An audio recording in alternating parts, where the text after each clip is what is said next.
Gas ටික දැන් අපිට අවශ්‍ය ප්‍රමාණයට තියෙනවා. 90ක් එන්නේ ඇමරිකාවේ.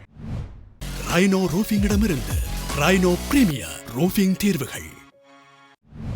எமக்கு தேவையான அளவு எரிவாயு தற்போது கையிருப்பில் காணப்படுகிறது. இதில் 80% அமெரிக்காவிலிருந்தும் 20% தென்னாப்பிரிக்காவிலிருந்தும் இறக்குமதி செய்யப்படுகிறது. இன்று ஹமாந்தோட்டை லாவ்ஸ் எரிவாயு முனையத்திற்கு 7000 மெட்ரிக் டன் எரிவாயு கிடைத்துள்ளது.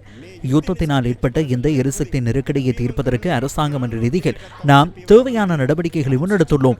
புதிய முறைமையொன்று அறிமுகப்படுத்தப்படும் போது அல்லது கட்டுப்பாடுகளை விதிக்கும் போது சில சிரமங்கள் ஏற்படுவது உண்மைதான். வரிசைகளும் பிரச்சனைகளும் ஏற்பட்டன. எனினும் நாம் QR முறையையும் ஒற்றை இரட்டை இலக்க முறையையும் அறிமுகப்படுத்தினோம். புதன்கிழமையை விடுமுறை தினமாக அறிவித்தோம். இவ்வாறான உடனடி நடவடிக்கைகளூடாக தற்போது வரிசைகளை இல்லாது செய்துள்ளோம். எனினும் இன்னும் சில நாட்களில் ஒற்றை இரட்டை முறைமை தேவைப்படாவிடின் அதனை நீக்க நாம் தயாராக உள்ளோம். புதன்கிழமை விடுமுறையையும் தொடர வேண்டிய அவசியமில்லை. ஏனெனில் வருவதாக ஒப்புக்கொண்ட கப்பல்கள் திடீரென வர முடியாது என்று அறிவித்தன.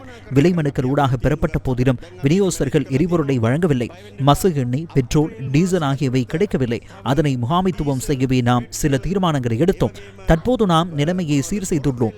அச்சப்பட வேண்டாம்.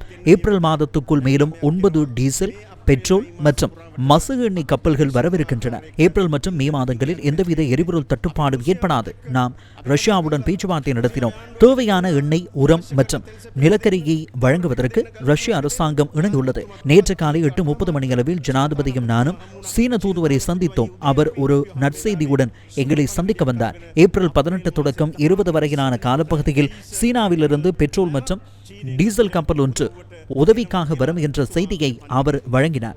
நிலைமை இன்னும் கடினமாகும் பட்சத்தில் மக்களுக்கு மேலும் நிவாரணங்களை வழங்க நாம் தயாராக உள்ளோம். அஸ்வசும நலன்புரி கொடுப்பனவு, உரமானியம், மீனவர்களுக்கான எரிபொருள் மானியம் ஆகியவற்றை அதிகரிக்க அரசாங்கம் என்ற ரீதியில் நாம் தயாராக இருக்கின்றோம். இந்த பொருளாதார நெருக்கடிக்குள் மக்களை பலமாக வைத்திருப்பதற்கு எடுக்கக்கூடிய அனைத்து நடவடிக்கைகளையும் நாம் எடுப்போம். அதில் நாம் தயங்க மாட்டோம்.